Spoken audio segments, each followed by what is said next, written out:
The California Republican congressman himself calling for an end to certain defense cuts.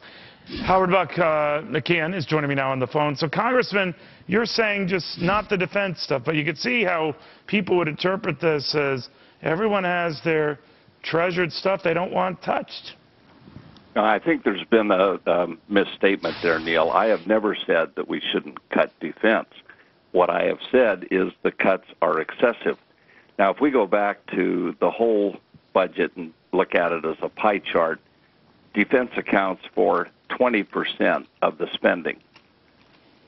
But we have taken 50% of the cuts so far out of defense.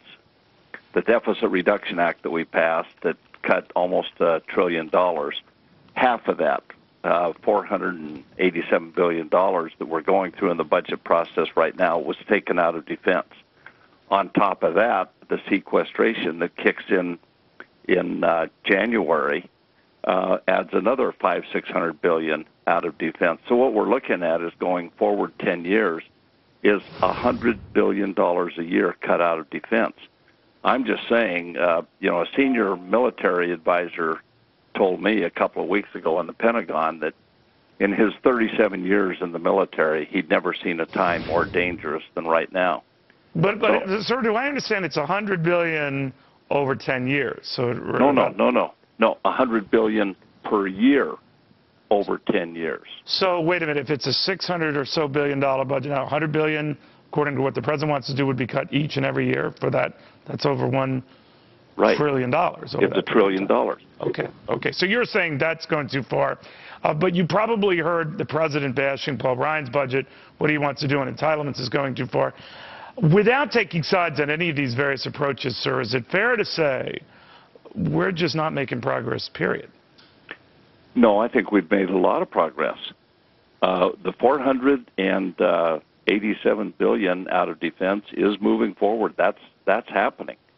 It's very little difference between the president's budget and Paul Ryan's budget in that regard. He does better for defense, and he makes an attempt at addressing the sequestration. So I applaud his efforts.